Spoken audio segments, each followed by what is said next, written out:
Good morning, everyone. Will you please come on in and we're going to get started here shortly, so please come in and have a seat. Thanks.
Namanda Butsun Namanda Butsun Namanda Butsun Namanda Butsun Namanda Butsun Namanda Butsun Namanda.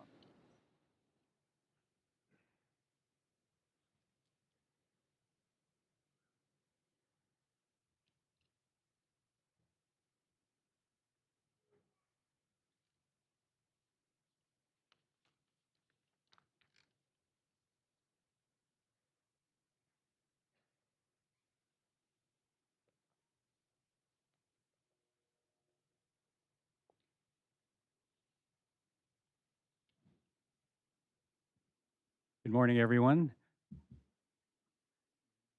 Akimashita omedetou gozaimasu. I got, I got that out. Now it's all downhill from here.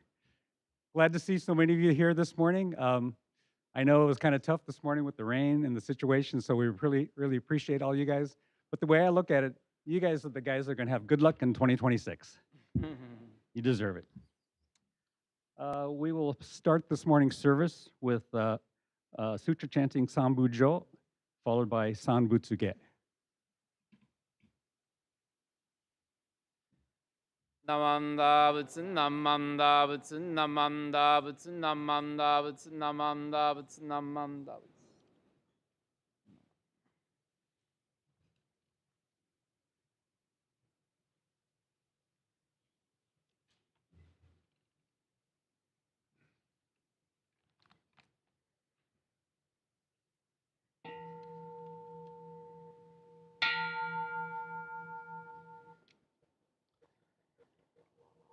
Bujo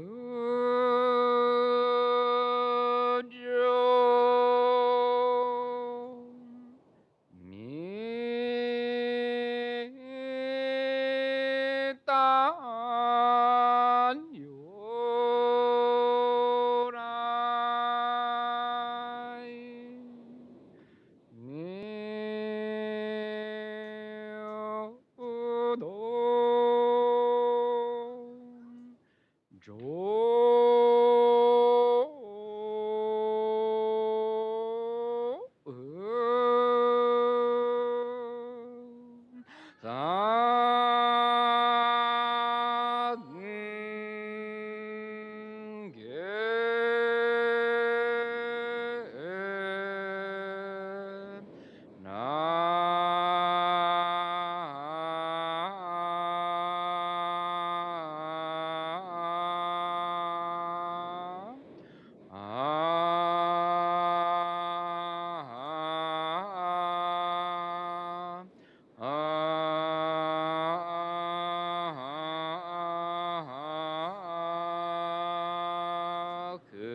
As we gather on this occasion, welcoming the new year 2026, we do so with hearts of deep gratitude for all those who have come before and for the guidance of the Nembutsu teaching, which will be our lantern lighting our path forward in the year to come.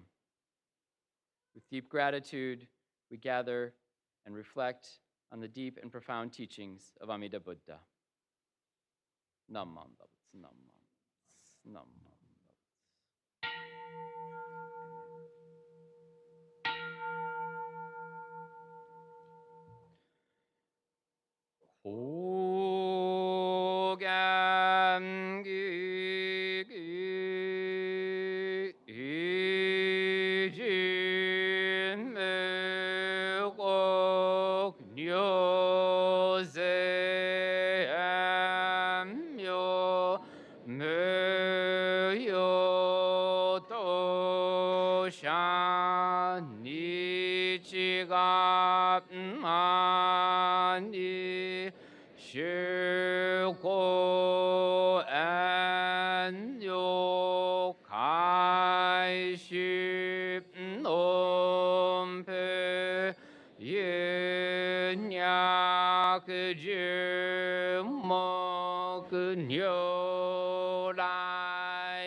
Kato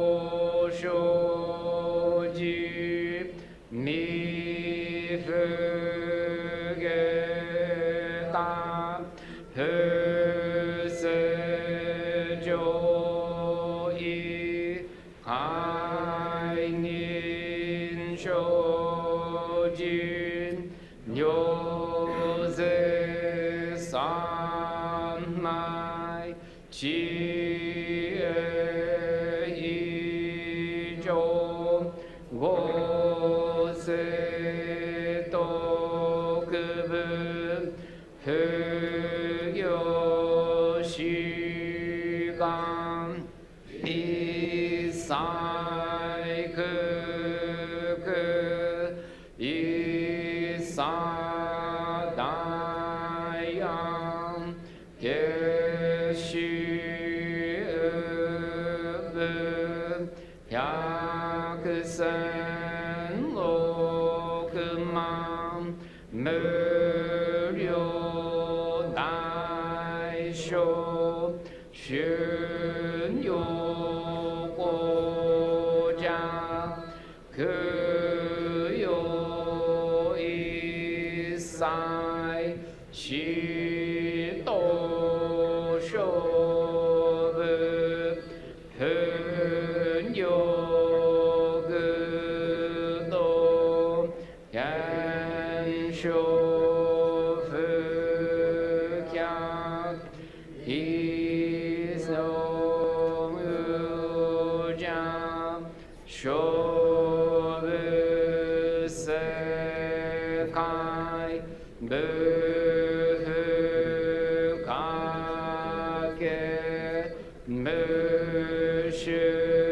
鮮度本領師匠変師匠公行税精進一時難量量が三部国土大一保守金曜道場徴税国領内音任務闘争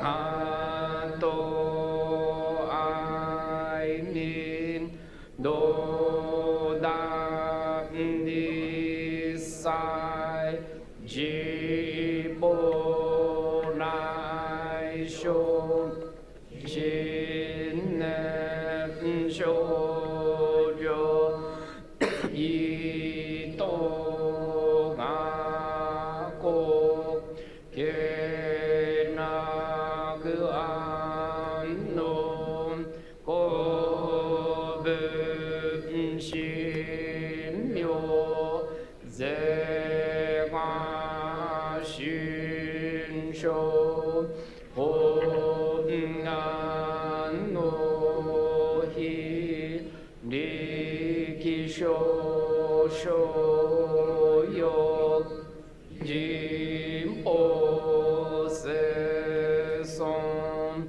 知恵無下上領子孫知が信用下領心死食読中が行生じ人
Namanda, Namanda, Namanda, Namanda, Namanda, Namanda, Namanda, Namanda, Namanda.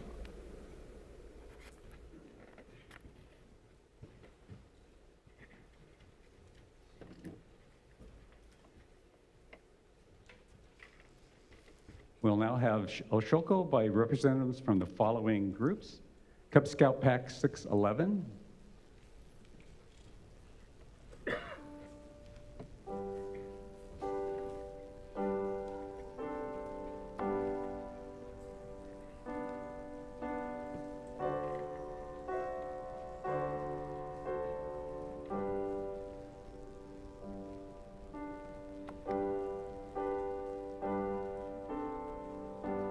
Boy Scout Troop 611,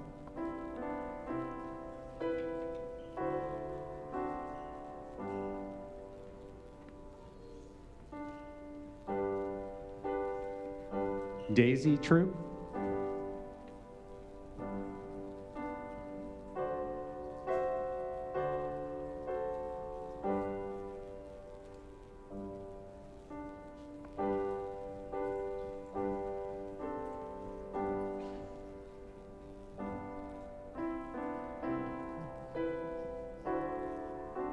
Brownie Troop,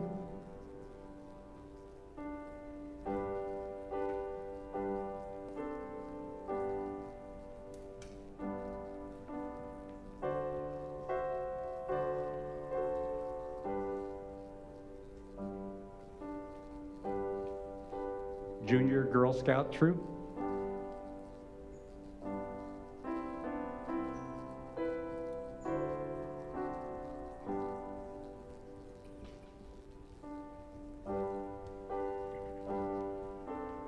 Cadet Troop,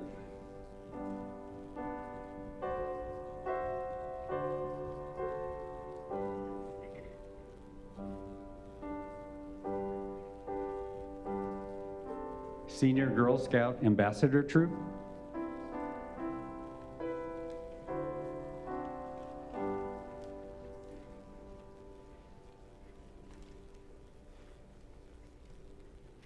Lotus Preschool,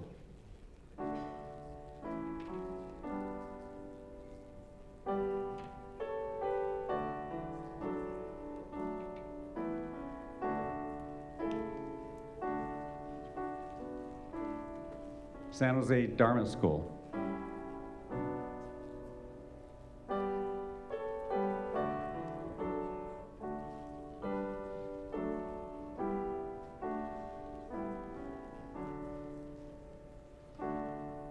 Junior YBA,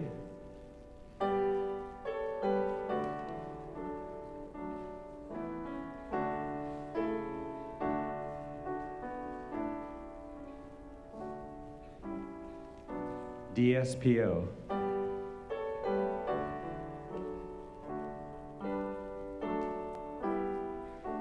BWA,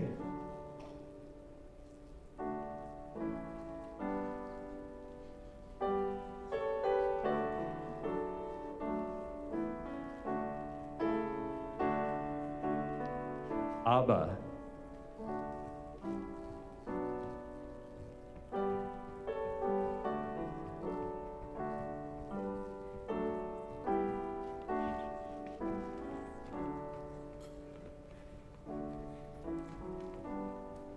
Morgan Hill, Hawaii Kai.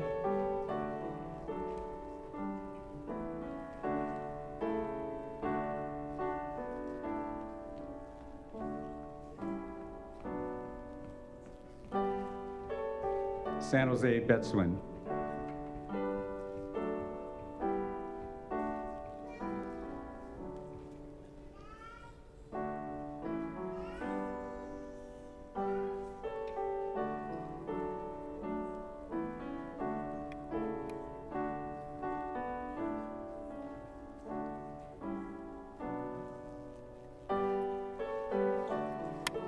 Thank you all. Will everyone please rise for singing the Gatha, I'm a Link in the Golden Chain, which is on the back of your program. And remain standing for the three treasurers.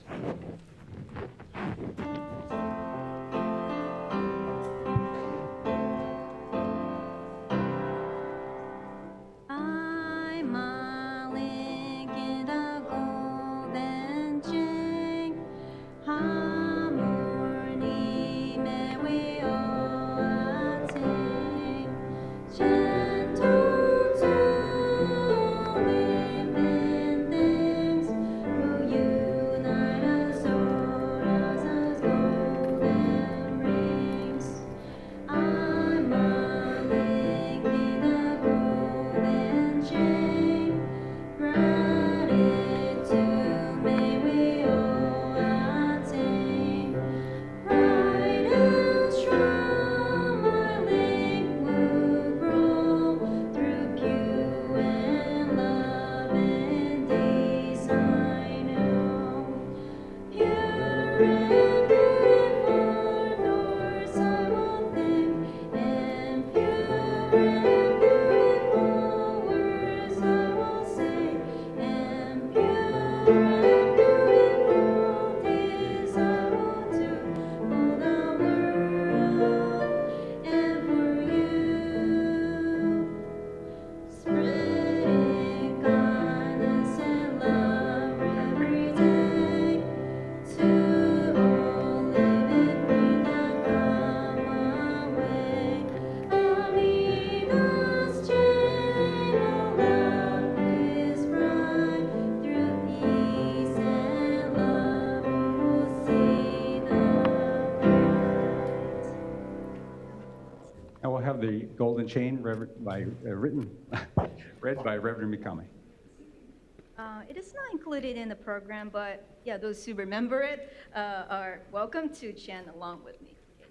So please show me. Sure.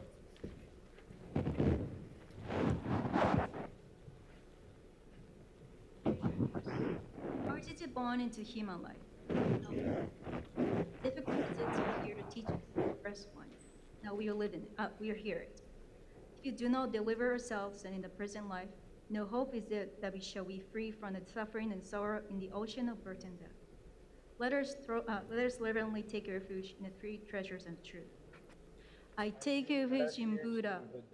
May we all together absolve into ourselves the principle awaiting enlightenment and awaken ourselves the spring well. I take refuge in Dharma. May we all together be submerged in the depth of the doctrine and gain wisdom as deep as the ocean. I take refuge in Sangha. May we all together become units in a true accord, in life-heart harmony, in a spirit of universal oneness, free from the bondage of selfishness. Even through ages of myriads of kalpas, hard is it to hear such excellent, profound, and wonderful doctrine. Now we are able to hear and receive it. Let us thoroughly understand the true meaning of the Tathagata's teaching. Please join me in Gassho. Namo Amida Butsu. Namo Amida Butsu. Namo Amida Butsu. Namo Amida Butsu. Namo Amida Butsu. Namo Amida Butsu. Namo Amida Butsu. Namo Amida Butsu.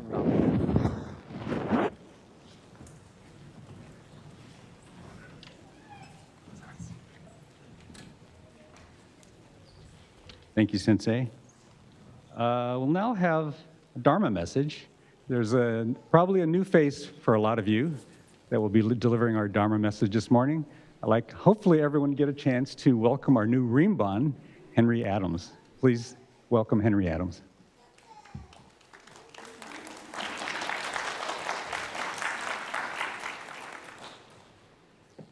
Namanda butsu, namanda butsu, namanda butsu, namanda butsu, namanda butsu, namanda butsu, namanda butsu, namanda.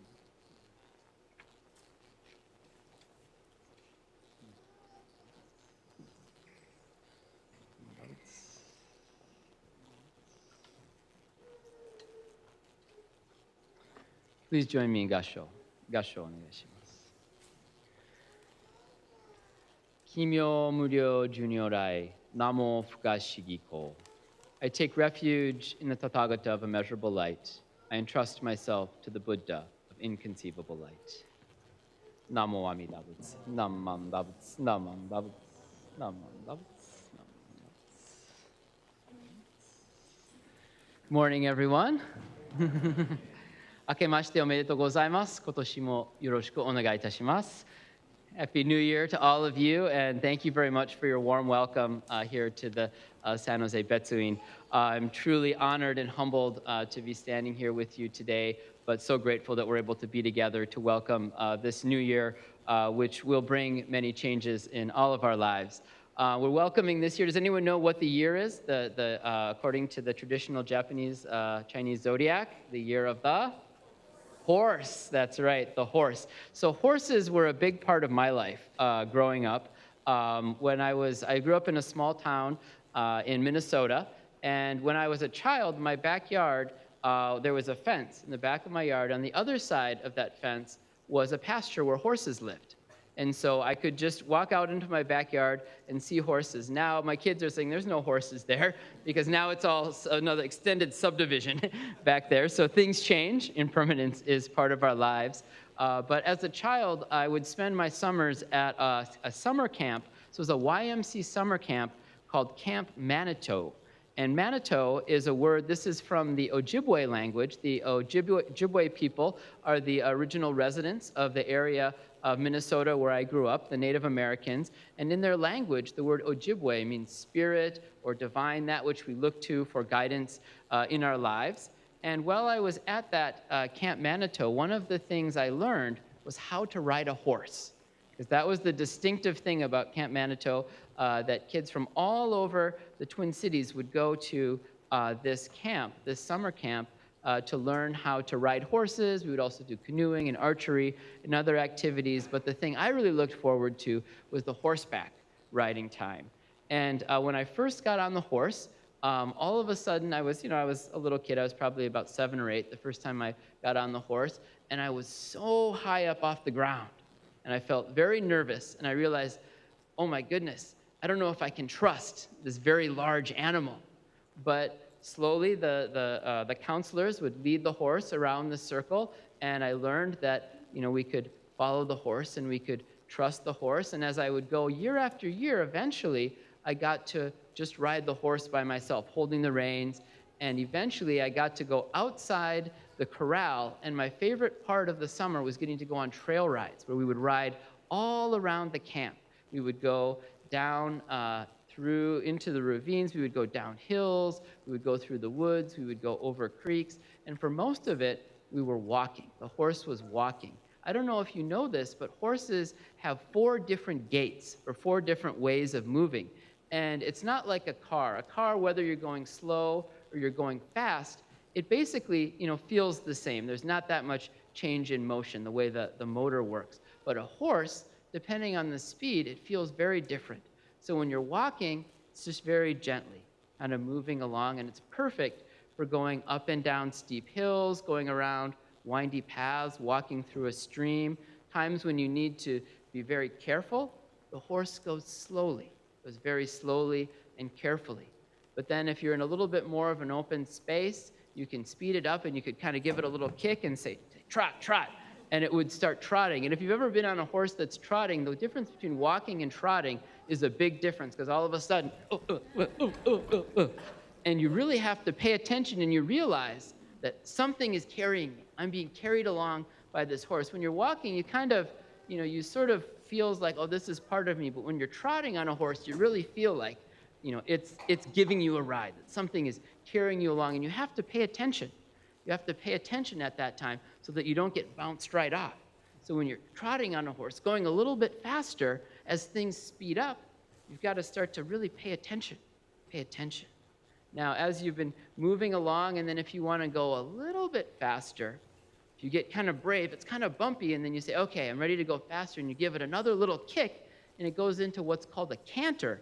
And all of a sudden, it goes from being very bumpy to much smoother. And you're kind of ba-dum, ba-dum, ba-dum, ba-dum, ba-dum, ba-dum, moving along, and you realize that this horse is carrying me. It's taking me much further, much faster than I could go on my own. I could never run this fast. If a horse is trotting, you think, I could probably run this fast. But once it starts cantering, there's no way that a human could go that fast. And then finally, if you're in a wide open space, you're feeling very brave, and you really trust the horse, you can give it another little kick and get it into a full gallop. And once a horse starts galloping, you really feel like you are no longer the person in control, because the horse is going very fast, and the horse is happy because it's, normally it's taking little campers, leading them around in circles in a pen, and all of a sudden it's like, I can be free, I can really go. And so in that time, you realize that I'm not the one who's in control. I really have to trust this horse, and I'm giving it guidance, but this large animal is the one that's really carrying me along. And so when you ride a horse, you get a new perspective on your life as a person. You realize how there are certain times when you have to go slowly and pay attention. As things speed up and get more hectic, you have to really be careful, stay focused. And if you're able to really trust the flow of your life, you can be carried further and farther. And that you're carried to the greatest destinations that you could never reach on your own when you truly entrust in something larger than yourself. Now, this way of living, this was, I think, a very basic aspect of human experience, even going back just a few generations. The area where I grew up in Minnesota is actually traditionally a home to native wild horses called the Ojibwe spirit horse.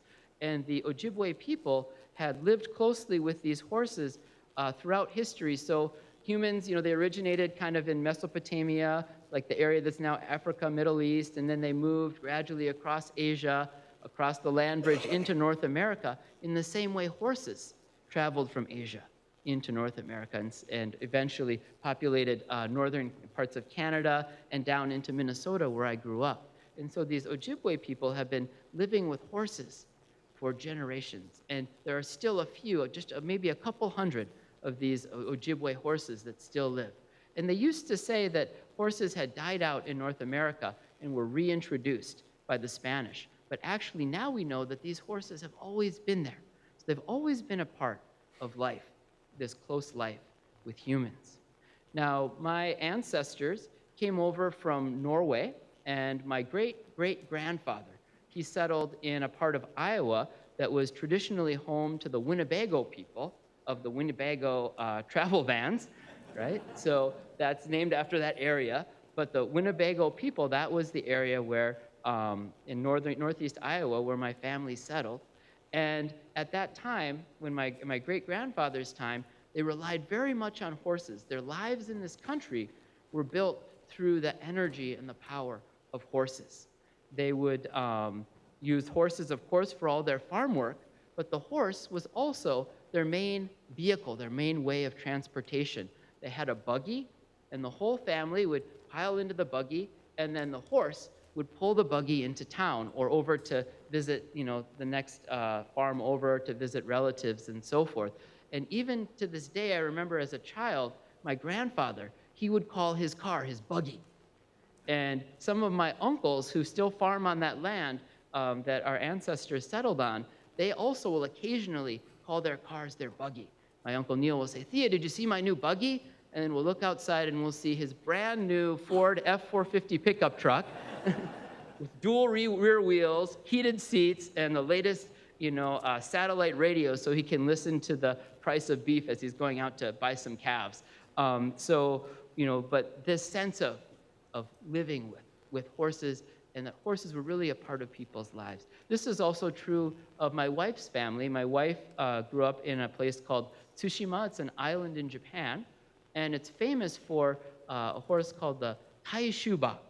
And the Taishuba is one that was originally brought into Tsushima from Korea. It's kind of close to the Korean peninsula.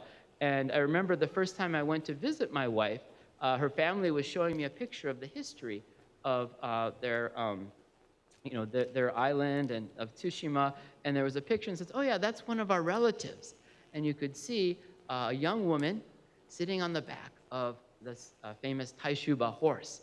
And if you looked at this horse, you could see it was a very sturdy horse. It wasn't like a fancy Arabian racing horse. It was a horse that a person could ride up and down the steep mountain slopes. It's very mountainous. The mountains just drop right down into the ocean. And you could see that she was carrying some bushels of rice. So people were using these horses to make their daily lives. Now, when I first visited San Jose, Japantown, I had the opportunity to visit the Japanese American History Museum that's here in San Jose. It's beautiful. If you've never been there, I encourage you to go. I think most of you have probably had the chance to visit. But one of the things that really struck me was there's a section about the history of agriculture here in the Santa Clara Valley. And you could see that at that time, that many of the farm equipment and implements and so forth were pulled by horses. So as the Issei pioneers who founded this community, who brought the Nembutsu here to this land of the Tamien Oloni people, that they too had this sense of trusting, this sense of what is able to be accomplished through the efforts being carried by others. Of course, they lived working with horsepower and the work of horses, but their lives were truly guided and sustained by the power of the Buddha's wisdom, by this light of the Buddha's compassion. I began my talk by reading some words from our wise teacher, Shinran Shonin, who says, "I take refuge in the Tathagata, the Buddha of immeasurable life, the awakened one of immeasurable light, light and life." This is the meaning of Namo Amida Butsu. So those who came and established this community had this feeling of entrusting that we can accomplish the most essential matters through our own efforts. We can't arrive at our ultimate destination in the world of peace and bliss just on the strength of our own bodies and our own minds. Rather, we entrust in Amida Buddha. And so they brought that wisdom here to this land, and they passed it on for us so that we live in the midst of this hectic, exciting time of Silicon Valley and what we now think of as this fast developing world of artificial intelligence and high technology. We can look to their wisdom, their understanding that what is most essential in our lives is to recognize the limitations of a human being. As we travel by car and train and other very convenient modes of transportation, we can sometimes lose sight of this truth that was carried by those who have come before in their hearts and minds.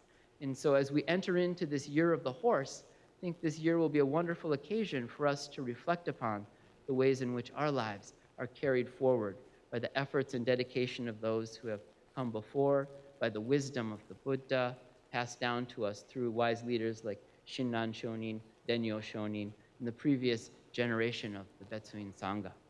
So I'm truly grateful to be here together with all of you on this occasion, and grateful that we're able to begin this new chapter in our lives, guided by the wisdom and compassion of Amida Buddha. 皆様、本日こういうふうに集まっていただいて、誠にありがたいことでございます。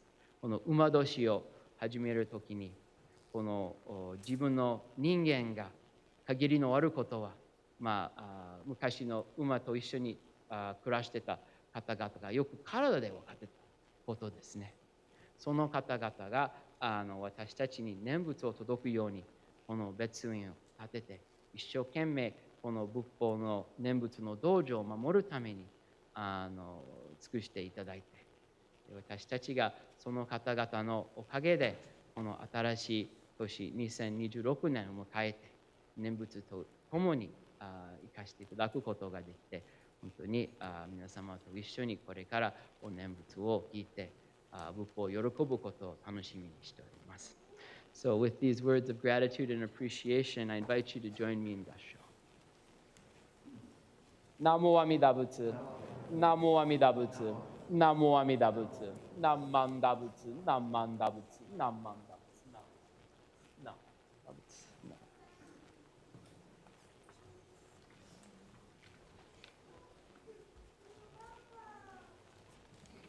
Thank you, Rinban.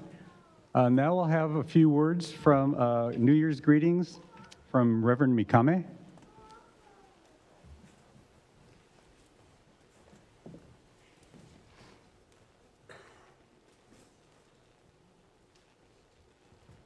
Good morning, everyone. Happy New Year. Thank you very much for being here. I'm going to say a few words in Japanese first. はい、明けましておめでとうございます。この2026年の最初の日に皆さんとこうやって一緒に新しいリンバン、そして昨日リタイアしたリンバンとね、一緒にお参りをさせていただくこと、すごいありがたいなと思います。アメリカでは1月1日がニューイヤーで、2日からはもう普通の日に戻るっていうのは感じですけれども、私最初その切り替えの速さにびっくりしました。日本では三が日といってだいたい3日までお正月なんですね。ところで明けましておめでとうっていうの挨拶はいつまで言うでしょうか。1月中は言う人おられるかもしれませんけども、2月3月夏頃言う方はねおられんかもしれません。私の先生はご法話の中で毎日明けましておめでとうって言ってもいいんじゃないっていうふうに言っておられました。変なことを言われるなって言われましたけども、改めて考えてみると、私たちはハッピーニューイヤーって新しい年はお祝いしますけど、ハッピーニューデイズは言いませんね。で、昔の日本っていうのはとっても貧しくって医療もね十分じゃなかった、栄養も偏っていって、特に子供っていうのは簡単に命を落としてしまうことも多かった時代なんですね。その中でまた1年をまた一緒にね過ごせたね、次の年も元気でいられたねってことはね、当たり前のことじゃなかったそうです。だからこそ明けましておめでとうってみんなで心から喜び合っておられたんだと思います。今は医療が進んで技術が進んで生きていることが当たり前のように感じられる時代です。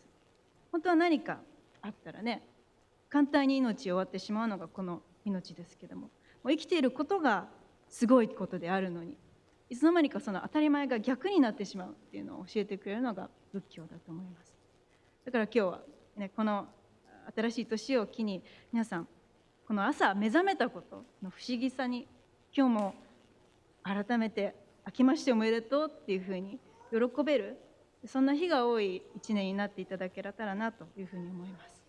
Okay, in English. Okay. Okay. Happy New Year. Okay. So I'm truly happy that we can gather here together with our new Rinban and just retired Rinban yesterday. Retirement Rinban and retired sensei too. And join our hands together in front of Buddha. So in the United States, January 1st is the New Year's Day, and then by January 2nd, life already feels normal again. I was a little bit surprised by how quickly things go back to normal at first. In Japan, the first 3 days of the New Year are called the three days of New Year, Sanganichi. So, how long do we say Happy New Year? Some people say it 3rd January, but rarely after that. One of the teachers in Japan once said, maybe we say Happy New Year to celebrate, we say Happy New Year to celebrate the New Year, but we don't say it every day. So why don't we say Happy New Day every day? It really made me think, but actually, on the second thought, we say good morning. But maybe it's just a greeting, huh? But a long time ago, life was much more difficult than it is now, and especially in Japan. Medical care was limited, and many children didn't survive. And being able to live through another year together and welcome the next year was never something people could take for granted. Today, being alive feels normal, but life can end suddenly, anytime. Being alive itself is amazing. Buddhism always teaches us that not to take life for granted. That is why I hope each morning, when we wake up to a new day, we can say with gratitude for the wonder of being alive here. Happy New Day.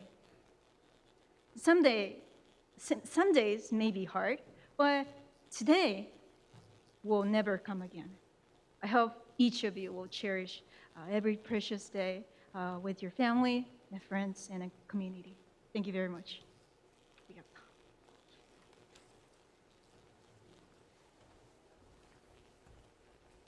Thank you, Sensei. Now we'll have a message from Reverend Michael Jones.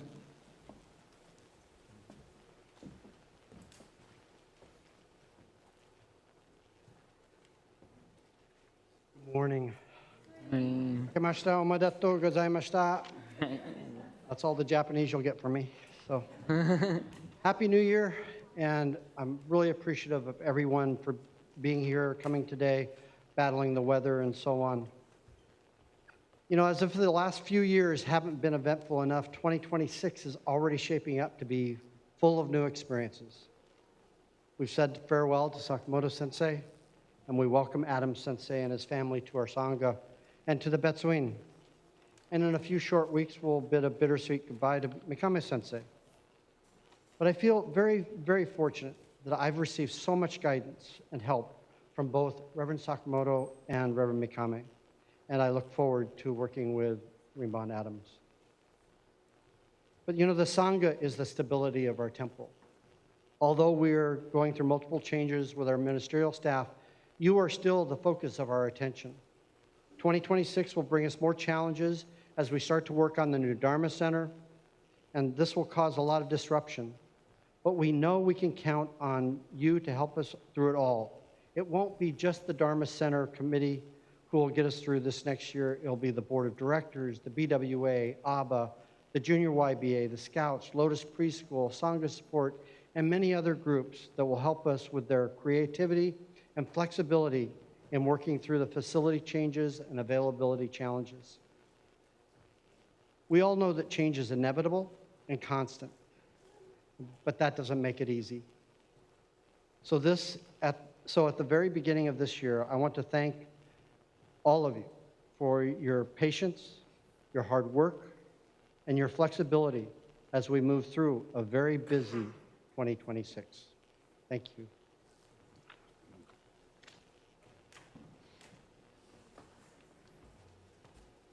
Thank you, Reverend Jones. Now I'd like to have our new president, Larry Handa, give a message for this morning.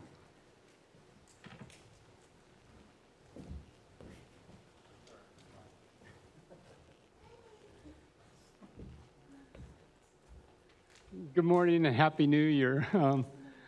I don't know if you saw, Steve was really smiling up here. And he even made a comment, sorry I'm smiling so much, but he's done. So the last official duty of a Betsuin president is to chair the New Year's service. So he knows once the service is over, well, he thinks he's done. But, you know, as you know, he was president. Oh, they already want me to stop talking. The lights are going off. As you know, Steve was president, gosh, in 2021 and 2022 during the pandemic, and then I served in 23 and 24. And surprisingly to Steve and me, he ended up serving this past year. And unfortunately, I am stepping up to serve again this year. So you never know what the future will bring. So to keep this relatively short, I first want to acknowledge Rinban Sakamoto. Thank you so much for your 39 years here and 50 years in BCA. A big welcome to our new Rinban, Henry Adams and his family, who are in front here.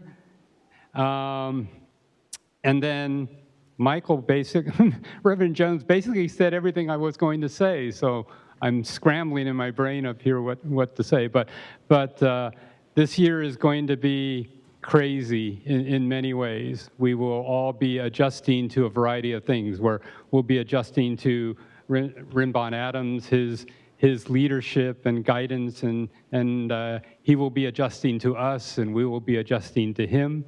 As has been mentioned, hasn't it felt like we've been talking about the Dharma Center like forever type thing?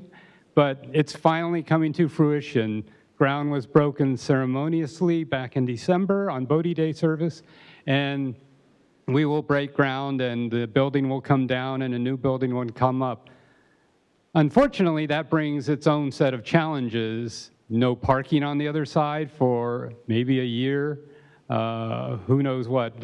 So as a Sangha, we have much we have to deal with in the next year as we get the Dharma Center done. So I guess my main message today is I remember one of Rinban Sakamoto's sermons where he talked about being a Buddhist, you seek infinite wisdom and infinite patience.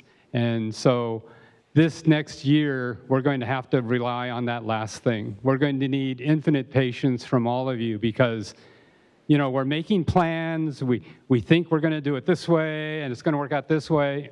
Yeah, we don't really know. Things are going to happen. Some things are going to go well. Some things aren't going to go well.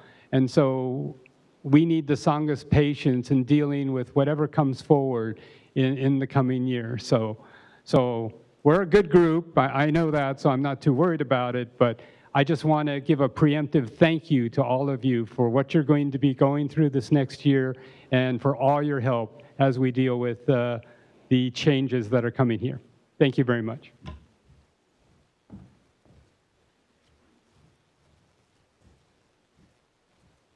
Yeah, there's going to be a few changes, but you know, one of the things that I keep reminding people, you need to start thinking about it, planning ahead now, because like we said, the whole side parking will be gone. So parking will be difficult. But what I don't want to do is have everyone stop. Well, I don't want to come to service because there's no parking. So please start thinking ahead. Like myself, my kids have been after me for years. I got to learn how to use Uber. I learned how to use Lyft, right?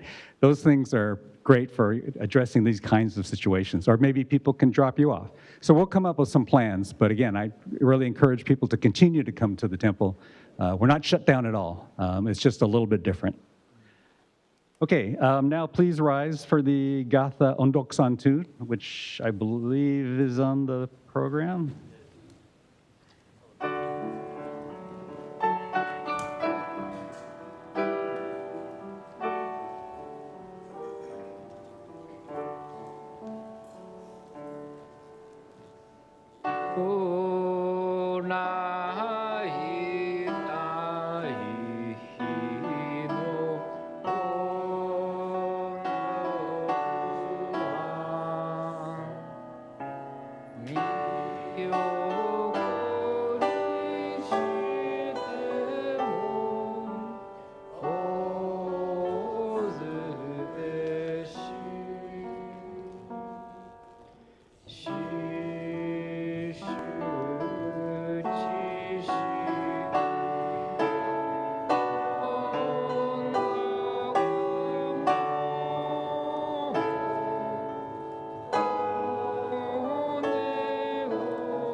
At this time, we're going to have the installation of officers for 2026.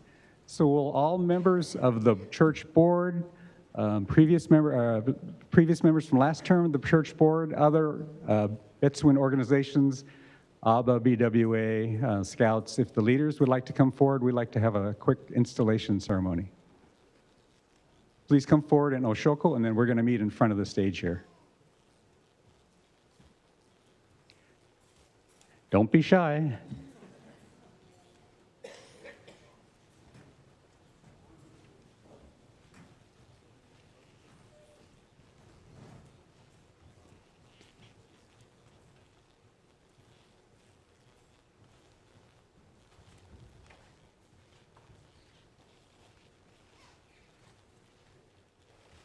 Are there leaders of any of the other organizations? I know these folks are all on our Betsuin board. We appreciate the hard work they put in to continue the business of the church, basically. Come on the other side. And let's come around to the front area, just in front of the incense burners, once everyone's done with Oshoko.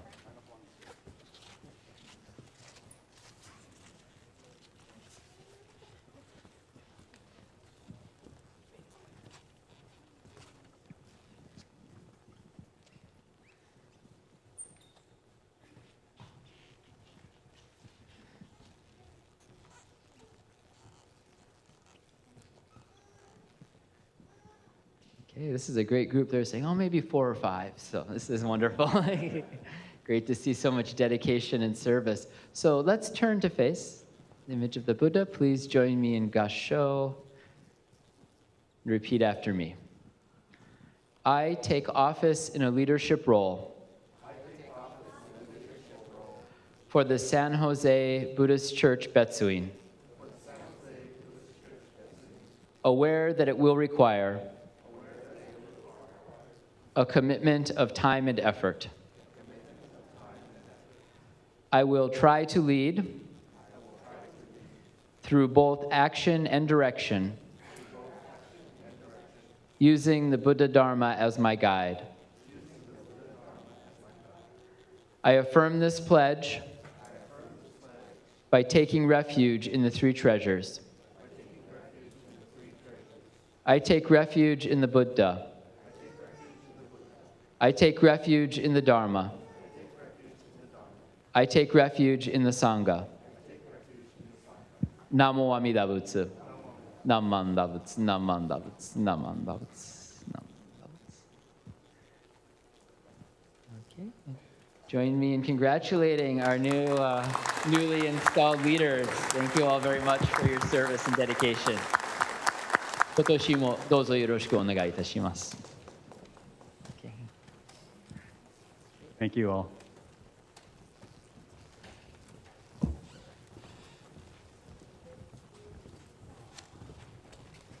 At this time, are there any announcements? If not, I have a. Oh, go. You want? Okay, I have a couple here.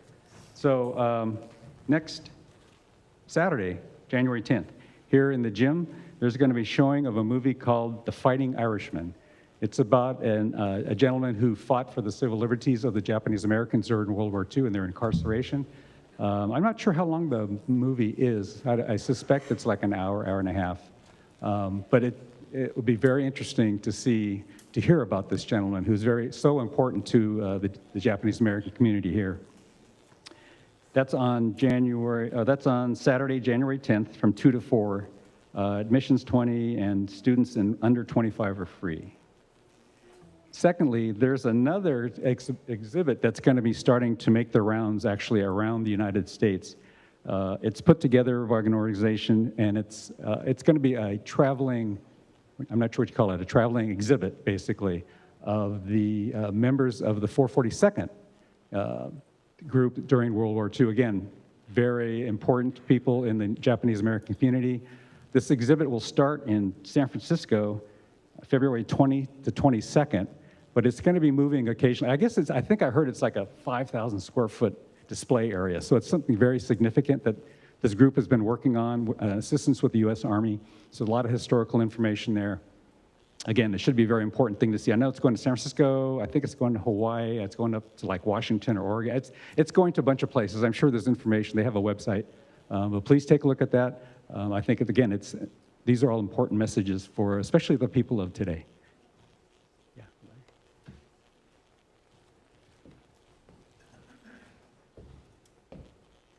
As my nephew Corey wanted me to say, I'm back. Let's see. A week from Sunday, we have a guest speaker. It'll be Reverend Dr. Duncan Ryuken Williams, and he'll be speaking at the 10:10 a.m. service. The title of his talk is The Power of Remembrance, the Buddhist Inspiration for the Ide Project. So for those of you who don't know, the Irei or Ireicho project is the book that was started by a gentleman to include all the names of people incarcerated in the camps during World War II. And so they collected all the names, and then once that was done, they've been inviting people to go down. This has been mainly at the Japanese American Museum down in LA to stamp the book. So as I've mentioned at a couple Sunday services, my wife and my daughter and I were lucky enough to go do that last year. I think it was in October or something.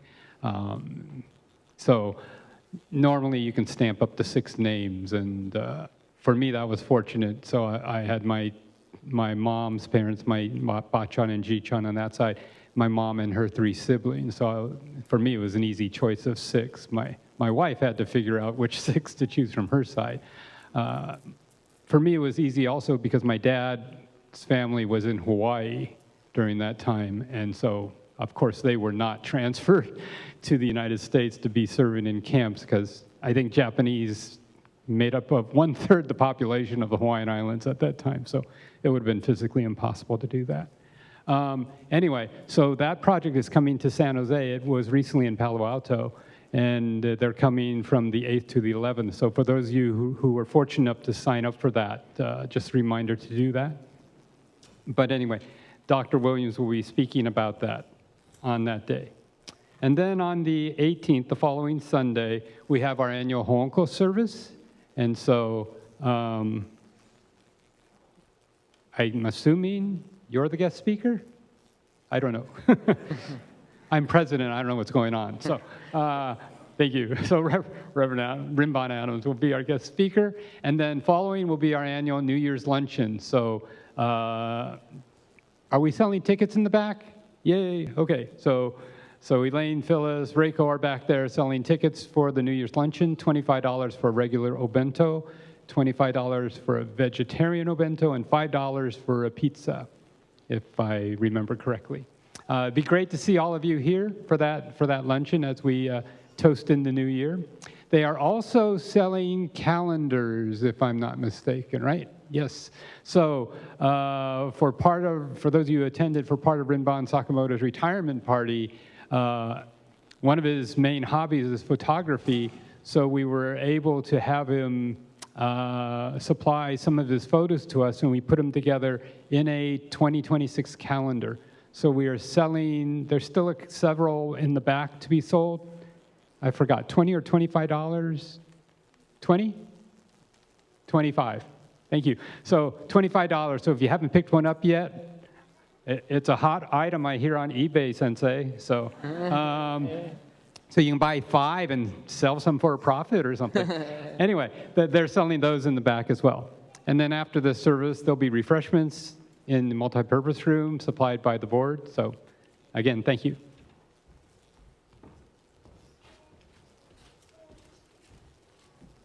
Hi, everybody. Happy New Year. My name's Todd Sudam, and I just wanted to follow up on the announcement that Steve made. So actually the 442nd traveling exhibit is starting February 2nd, and it'll be in San Francisco at the Presidio for 6 months.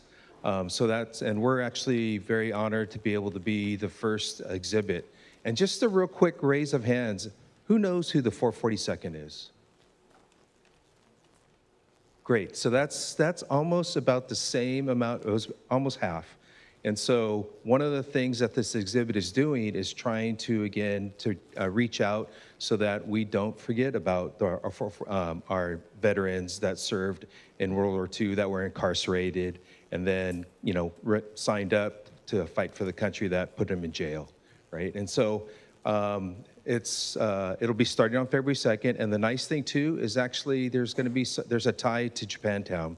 So I don't know if you know, but probably about 8 or 10 years ago, Wat Misaki, who was the first Asian American to be drafted into the NBA, he had a movie, and then so they showed it here in COIS, and then actually after the movie, Watt was there and he was signing pictures, and then he took a picture with 2 little kids here, and one of them is actually Kylie Keta, and then the other one's my son. And so actually that's going to be actually in the exhibit. That was all, it was all coincidence. So, but then they reached out to me and they asked me to start helping organize and spread the word on this. And so you'll probably start seeing posters around the town and then around J-Town and the South Bay. And then also, I'm also organizing a volunteers to help kind of do the setup. They're doing a big grand opening where the General Shinseki's coming and a bunch of U.S. Army executives or officers will be coming. So I'll give my information to Deborah, and then and also like Uenaka, Jams, they're sending stuff out as well. So appreciate anybody who can help. And then spend some time up there. We're talking about organizing some bus trips up there because parking's really limited up in the Presidio too. So stay tuned for that. All right, thank you.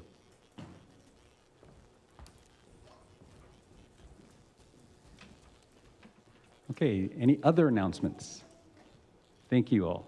So I'd like to thank our ministers for this morning's service. Obviously, Rinban Henry Adams, Reverend Mikame, Reverend Jones, our minister emeritus, Gerald Sakamoto and Kenji Akahoshi, and then our minister assistants, Dennis Akizuki and Matthew Rowling, and also our accompanist, Mas Nishimura.